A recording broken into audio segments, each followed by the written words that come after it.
moments this year, where the teams go on bye weeks, and with the Chicago Bears, they let go of Shane Waldron. The Giants now obviously bench Daniel Jones and everything like that. So I feel like now the Jaguars are going down the same path and are probably going to do the same thing. So it's unfortunate also because it would be their third head coach in Trevor Lawrence's time here, which is far from ideal, right? Obviously, but it is what it is. If it's going down this bad trajectory, I think they have no choice but to make a change. So they're gonna have to start, with a new idea, new voice in there. But the division that they're in also, it has kind of aided my disappointment in them, because they do have an opportunity to compete in this division, right? The Titans don't really show you much.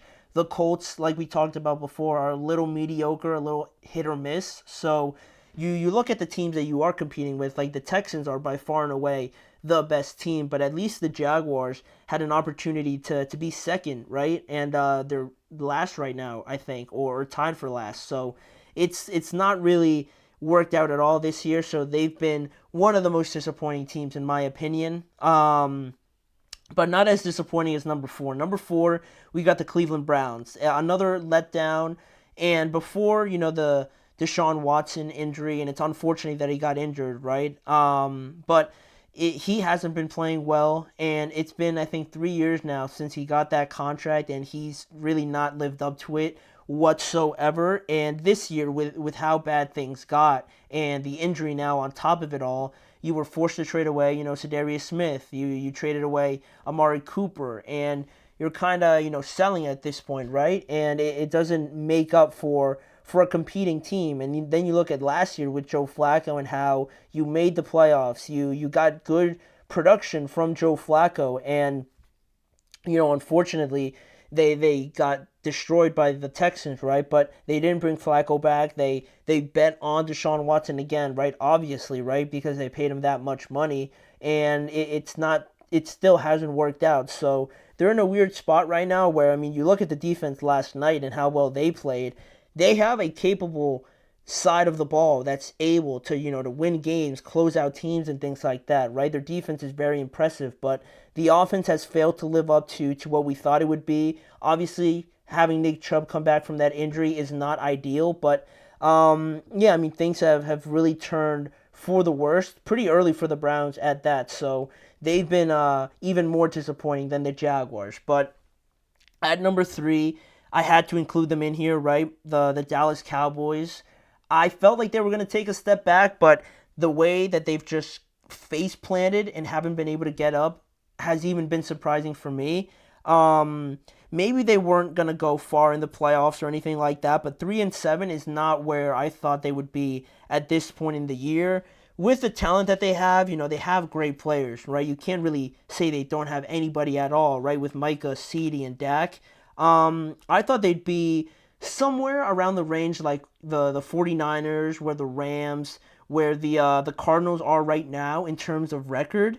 At worst, I thought that's where they would be. If not, like 6-4, 7-3, or something like that. But I underestimated the loss of Dan Quinn, and also the lack of offseason moves. I complained about them and talked about them during the offseason, but again, I couldn't have imagined it would have been this bad. Then you get the off the field issues with the contracts and the poor timing of it all to make it all worse. So the Cowboys are in a bad spot, obviously. You have Mike McCarthy as a lame duck coach right now. So you're gonna get a new voice in there, and finding a new voice and finding the appropriate voice to actually lead this team is going to be extremely hard. It's going to be a lot of pressure to make sure you get the right guy in there. So they're at that point right now, and they just confirmed and invested a lot of money in Dak and CeeDee Lamb. So for a 3-7 team to be having players be the highest paid at their positions in multiple positions is not ideally where you want to be, in my opinion. So it's all really not worked out for the Cowboys, so they had to make the list as well. But they're not top two. Top two, not one. But at number two, I got the Cincinnati Bengals. They were close to being number one, because a lot of people had them challenging for the conference championship. A lot of people had them, as one of the Super Bowl contenders, right? Just because of Joe Burrow, just because of Jamar Chase, and they've seen them do it before. But personally, I'm pretty sure I had them finishing third in the division, just because I wasn't really a fan of their defense, and even still with my doubts, I didn't think they'd miss the playoffs. I thought they'd be at least a wild card team. But it's been pretty surprising how it's just not been enough. But in that same breath, Joe Burrow's playing at an MVP level, and Jamar Chase is like on a triple crown sort of pace also. So even though it hasn't been enough by both of them performing that way, what more can they do? Quite honestly, the offense, even Chase Brown, a guy that, or a position where I thought not bringing back Joe Mixon was a huge mistake, he's kind of shown something and provided them with a little bit of juice and a little spark also. But the defense has been disappointing in big moments. They've failed to live up to shutting down an offense or coming up huge and getting the opposing offense off the field for their offense to come back and win games, right? It's not been enough. They've been very disappointing in terms of cornerback play.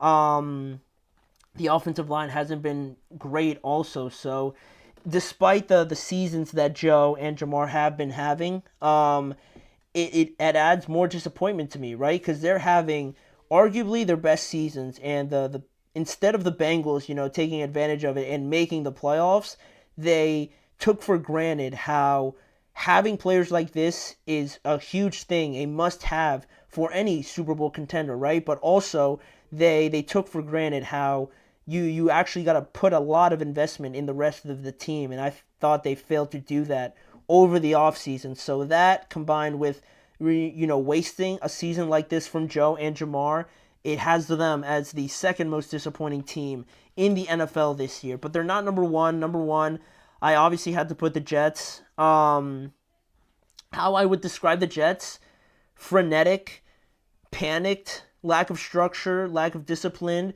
unorganized, just a complete, just throwing darts at a dartboard and hoping that it sticks. Nowhere near the bullseye, obviously. You're actually missing the dartboard altogether right at this point. People were talking about Super Bowl, and that was the expectation, right? With bringing in Aaron Rodgers, having Garrett Wilson. The defense was supposed to be a top defense, but they've kind of failed to live up to that reputation as the season has gone on. I really thought it was going to work, honestly. I'm going to criticize it now, but at the time, I thought they were going to compete for this division, and how wrong I was for thinking that, right? Everyone's to blame, obviously, in this situation. I know Joe Douglas has been fired, and Robert Saleh has been fired also, but Aaron Rodgers hasn't been playing to the level that everybody thought he would in some instances, and also, you got to blame it on Woody Johnson. I think he was also involved with bringing in Aaron Rodgers. Heck, it might have even been his idea. I don't truly know that. But, how he runs this organization and actually going along with trying to trade for Devontae Adams and bringing all these, different parts in, it's been frenetic, and you were kind of hoping that it was all going to work eventually, right? But nothing really stuck, and it was just too all over the place. Once Robert Saleh left, I think that threw off some of the sense of organization that they had. So it's just been all not sticking to the board, right? Everything's just failed that they thought could work this season, and now they have one of the worst records in the NFL. And unfortunately, it just feels like there's no light at the end of the tunnel right now for the Jets, with all the things that they have to do to actually build a good organization and a team. It feels like they're pretty far from reaching that breakthrough point. So to me, that's been the most disappointing team so far in the NFL. The New York Jets, unfortunately, their plan has blown up in their face. So it's not been good for them this year overall, honestly. So those are all the top 5 teams that have not really lived up to their expectations. But with that being said, we do have one more segment to get to. We have the unanswered questions portion of each show that we do. We're going to talk about the AFC South in this episode. We've talked a lot about them already, so they're going to conclude our episode today, and we're going to get through the Jaguars, the Colts, the Titans, and the Houston Texans in just a few moments.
Thank you guys for joining me here back on today's show for our last segment. As we've typically done over the last few days, we're going to go through another division in the NFL, obviously, and get to some of the unanswered questions I still have about them at this point in the year in regards to this year, but also going forward potentially for some of these teams. So without further ado, we're going to start off with the Jacksonville Jaguars. We've talked about them a few times in this episode, and now, what question do I still want to be answered for this organization going forward? I think you have to look no further than who's going to lead this group past 2024, right? Because this year, it's pretty much written on the wall already, right? So we got to look past it, right? We got to start talking about the draft, who they're going to bring in, what they're going to do to help Trevor Lawrence, and what direction this organization wants to go with the kind of leaders that they bring in, right? Assuming and kind of expecting that they move on from Doug Peterson either next week or at the end of the year, depending on what they want to do. A Trevor Lawrence-led team, right? They'll have their third head coach now in his time there with the Jaguars, which is unfortunate, obviously not ideal. But, they're locked in with Trevor Lawrence, so they just paid him a boatload of money. So whoever does come in has to try and make sure that project works, right? That's a big investment that the organization made in Trevor. So it's even more important that they make sure to get the right leadership and right head coach in here after 2024. And something also to watch here is if their owner, Shad Khan, also, kind of relieves their general manager, Trent Baalke, of his duties as well as the general manager.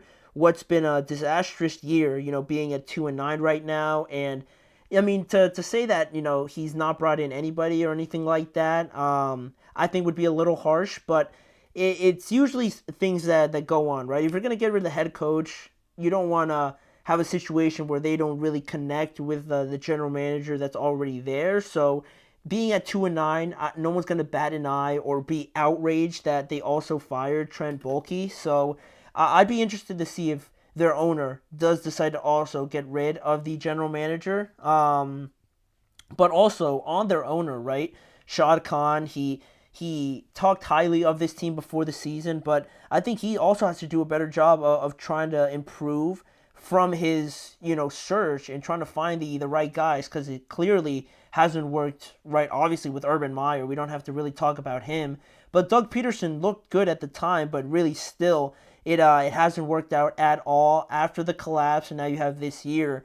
It's not really turned out for him in that department as well. So, kind of like the Jets, they got to get this part of it right before we talk anything about football, right? Before we talk about who's coming in, what players they want to come in, what system do they want to run, or anything like that. They got to figure this out first, because all of that is irrelevant if they don't have the right guy in there as the head coach. So that's the Jaguars. Now moving down to the Indianapolis Colts. Which side of the ball is the most consistent, right? Because I can't really tell too often, right? Because you look at Anthony Richardson, he looks to be the quarterback for the rest of 2024 at least. How he grows and hopefully develops over this time is going to be great. But this is still his second year at quarterback, so, we need to keep hearing about him developing and learning and everything like that, which is good. I think that's what they need to be doing right now. So is he going to give you week in and week out these performances where he's throwing 300 or he's throwing for 250 and adding like 80 yards rushing, 3 touchdowns altogether, passing and running? Is that something you can depend upon and consider the most consistent part of your team? Probably not. But also, you look at the defense, and it hasn't been, it's not really a dominant unit, right? You'd ideally want to pair a young quarterback who is going to go through struggles with a top-tier defense. But the defense really hasn't been great at all. It's bottom 5 in terms of rushing defense. Also, it's in the bottom quadrant right now in total yards, and it's in the bottom 10 in terms of pass defense as well. But they're only allowing 22 points per game, which, that they're allowing a lot of yards, but they're at least holding teams to sometimes field goals, so that's better, obviously, than giving up the touchdown. But overall, it hasn't been great for them in that department. So, it's kind of like you're left guessing, are we going to see a great defensive game today, or is the offense going to come and score points, or are both of them just not going to show up? It's kind of a little bit like a guessing game. You kind of got an idea, but you're not really entirely sure of the level of consistency from each group. So the offense looked great last week, but will Anthony Richardson be able to produce that game in and game out?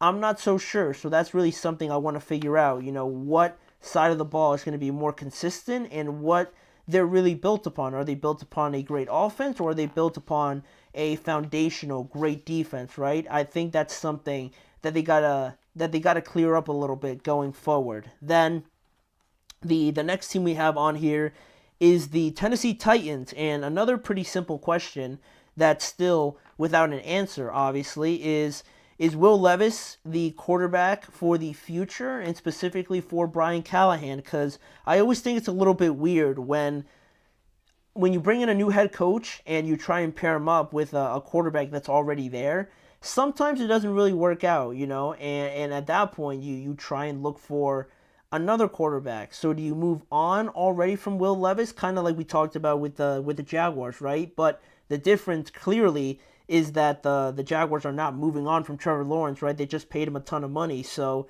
they're not going to move on the very next offseason, right? That would look very bad. Whereas Will Levis, he's not gotten any extension, obviously. He's only in his second year, and it would be pretty unfair and unfortunate for them to just kind of throw him out and move on from him. But it is something that I think does hold, a bit of weight here, because, Brian Callahan has been brought in to kind of revolutionize, modernize this offense. He's very different from what Mike Vrabel brought, right? He has more of a spread look, a more pass-heavy look, right, than just lining up with Derrick Henry and beating up other teams. So the only real question I had coming into this year was whether or not Will Levis was going to take that next step. And I know it's not easy, obviously, when you got another head coach coming in there just in your second year in the NFL. So you can cut him a bit of slack there, but it kind of feels like a situation like kind of like the Bears or the Jets, really, where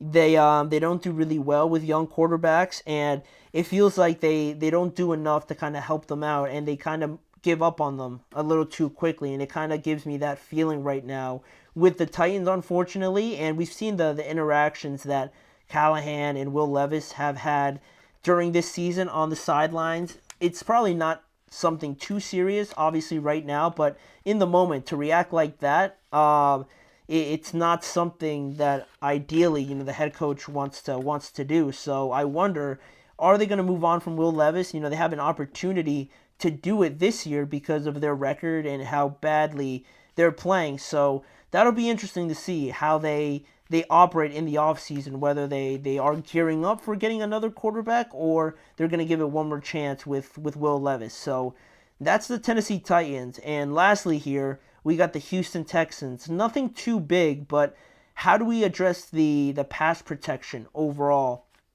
for the Texans, right? Because they're not worrying about who their next head coach is going to be. They're not worrying about whether or not their quarterback is the guy for their organization. The Texans are the epitome of what you want to do with a young quarterback, right? How you build around him, right? They're the gold standard of what you want it to look like, right? So they don't have any big questions like that, but rather in 2024, if they are going to be a major contender in the playoffs, how do you address the pass protection? Because that's been a big worry. CJ is the second most sacked quarterback currently in the NFL right now. He's only behind Caleb Williams. The run blocking, has been solid, right? You just look at Joe Mixon and what he's been able to do. That's been pretty well done. But of course, you've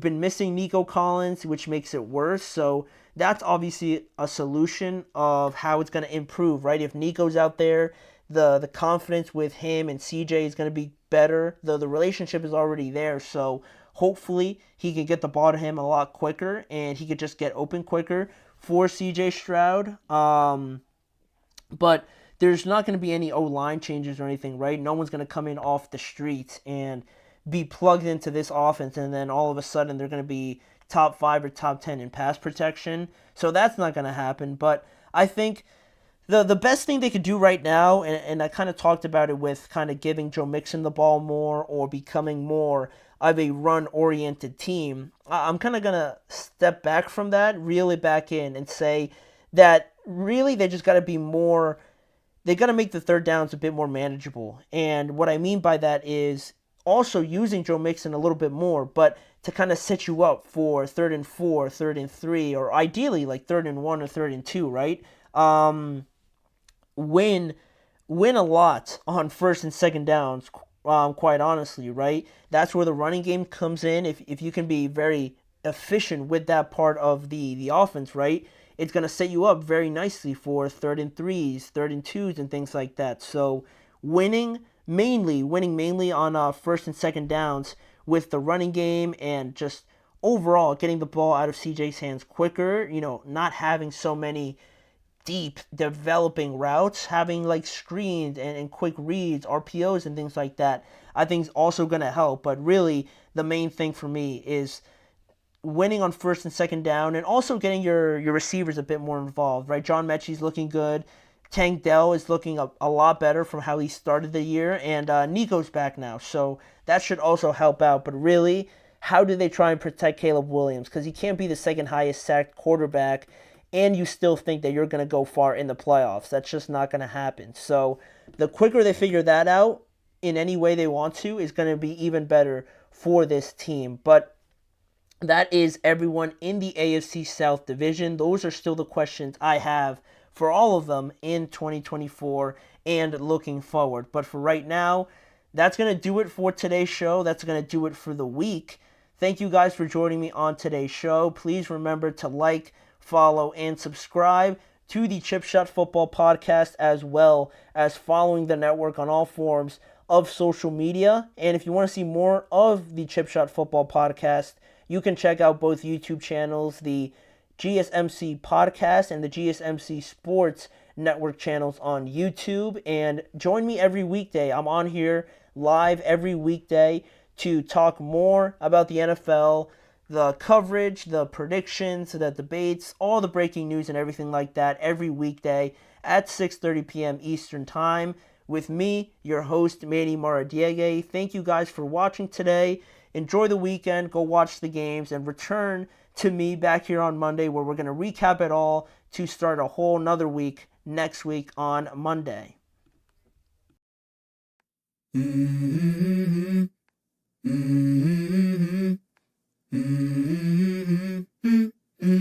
Let's go. I wake up to a little bit of drool on my pillow, feel like it's gonna be a bad day. Yeah, I'm tired of shit.